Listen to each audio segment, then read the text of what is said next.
বিপদ সীমা ছাড়িয়ে চরম সীমার উপর দিয়ে বইতে শুরু করছে মালদার গঙ্গা ও ফুলহার নদী। জলবন্দী মালদার রতুয়া ১ নম্বর ব্লকের বিলাইমারি ও মহানন্দা টোলা গ্রাম পঞ্চায়েতের হাজার হাজার মানুষ।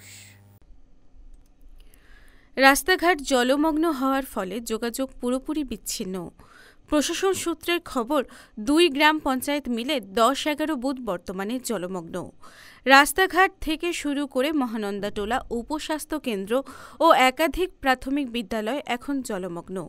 সবচেয়ে বেশি ক্ষতিগ্রস্ত মহানন্দা টোলা গ্রাম পঞ্চায়েতের বঙ্কুটোলা, রাজকিশোর টোলা, সম্বলপুর, জগবন্ধু টোলা, বোধন টোলা, গোবিন্দপুর, পশ্চিম রতনপুর গ্রাম।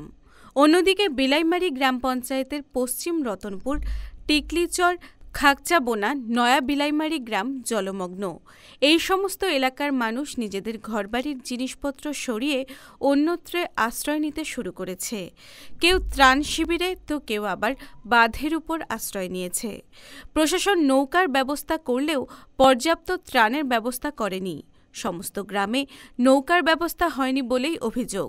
দুর্গত মানুষদের অভিযোগ, চরম সমস্যার মধ্যে দিন কাটছে পরিবারগুলোর। প্রশাসনের তরফে তেমন কিছুই দেওয়া হয়নি। ত্রাণ বলতে কিছুই পাননি বহু পরিবার। চরম দুর্বিষহ অবস্থায় দিন কাটছে পরিবারগুলোর। পানীয় জল, শৌচাগার, খাওয়ার নিয়ে চরম সমস্যায় রয়েছে। পাশাপাশি গবাদি পশুদের নিয়েও সমস্যায় পড়েছেন তারা। তাদের দাবি, পর্যাপ্ত পরিমাণে সরকারিভাবে ত্রাণ দেওয়া হোক। মহানন্দা টোলা গ্রাম পঞ্চায়েতের প্রধান মঞ্জু রায়ের প্রতিনিধি ভিকু রায়ের বক্তব্য, তার এলাকায় ২৩টি বুথের বেশিরভাগই জলমগ্ন। মানুষের যাতায়াতের জন্য নৌকার ব্যবস্থা করা হয়েছে। খোলা হয়েছে ত্রাণ শিবির। সেখানে দুর্গতদের থাকা খাওয়ার ব্যবস্থা করা হয়েছে। তবে এখনো পর্যন্ত পর্যাপ্ত ত্রাণ তিনি পাননি। তাই সমস্ত দুর্গত মানুষদের মধ্যে ত্রাণ বিতরণ করতে পারেননি। অবস্থা বাড়ি ঘরের খারাপ, জলে বন্যাতে ডুবছে বাড়ি ঘর, কিছু তো বাঁচাতে পারছি না, স্কুলে নিয়ে যেয়ে ধুচ্ছি। জল কি আজকে বেড়েছে? আজকে না, থেকে বাইরেই যাচ্ছে, ঘটার কথা না। এখন কোথায় যাবেন? এখন স্কুলে নিয়ে যাব। গতকাল কোথায় ছিলেন? কালকে বাড়িতেই ছিলাম। আচ্ছা, জিনিসপত্র সরাচ্ছেন? হ্যাঁ, সব এখন ডোঙাতে বুঝে বুঝে স্কুলে নিয়ে যেয়ে রাখছি।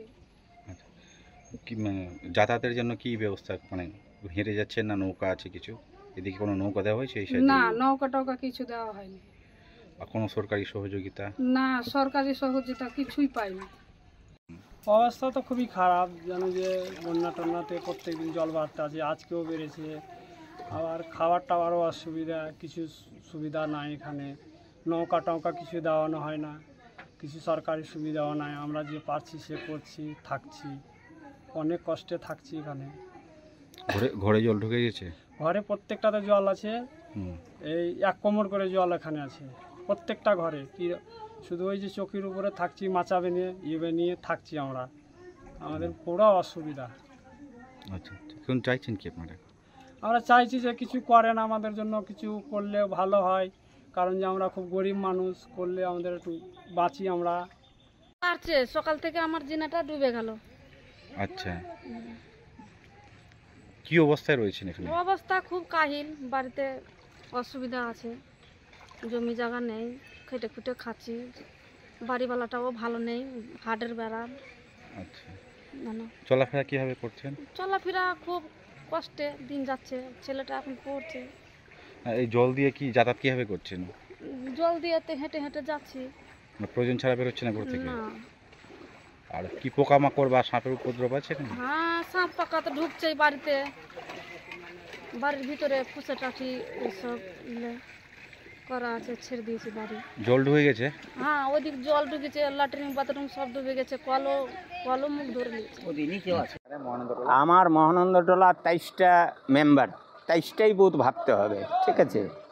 আমার গোবিন্দপুরে জল, নয়া বেলেমারি জল, মহানন্দা টোলা জল, পশ্চিম রতনপুর জল, বেলেমারি কেটে সাপ, শ্রীকান্ত টোলা, কান্তটোলা কেটেও সাপ, এখন মুলিরাম শুরু হচ্ছে কাটতে। আমি যতটুকু পারছি, আমার যতটুকু দিচ্ছে, আমরা ত্রাণ শুরু করেছি, মানুষকে খাওয়া দাওয়া, কোনো মানুষকে শুকনো ওই বাদে যারা বসে আছে তাদেরকে চাল দেওয়া হচ্ছে। শ্রীকান্ত টোলায় যারা আছে মলিরামটোলায় যারা আছে তাকে আমরা খাবার ব্যবস্থা করে রেখেছি। আমার সবটি বুধেই জল হয়ে আছে, তবুও মহানন্দটোলা থেকে নৌকা দিয়ে রেখেছি যাতায়াতের জন্য। আমাদের এইখানে বড় নৌকা যাতায়াত করতে পারছে না। আমরা ছোট ছোট ডেঙে কি চলার রকম 50টা 40টা লোক আঁটে ওইভাবে নৌকা দিয়ে রেখেছি। আমার 5টা নৌকা এখানে চলছে, কালীতলা থেকে নাকাট্টি ব্রিজ অবধি। আমার গোবিন্দপুরে আমি একটা বড় নৌকা দিয়ে রেখেছি, ওখানে স্কুলের ছাত্রছাত্রীরা যেতে পারছে না। এমএলএ বাবু যেটা অর্ডার দিয়েছে, বিডিও সাহেব যেটা অর্ডার দিয়েছে, আমরা পালন করেই চলে যাচ্ছি যতটুকু পারছে। ব্লক থেকে এমএলএ বাবু যেটা, সমর মুখার্জি যেটা ত্রাণ দিচ্ছে, আমরা দিয়েই চলে যাচ্ছি পাবলিককে। তবুও চারিদিকে জল হয়ে গেছে। আমার খুব মানুষ যাতায়াতের অসুবিধা। আমি প্রত্যেক বাড়ি বাড়ি নৌকা দিতে পারছি না, প্রত্যেক বাড়ি এই বাড়ি থেকে ওই বাড়ি যাতায়াত করাতে পারছি না। যারা যেইভাবে পারছে কোনোভাবে নৌকা ধরে যাতায়াত করছে। মালদা টুডে।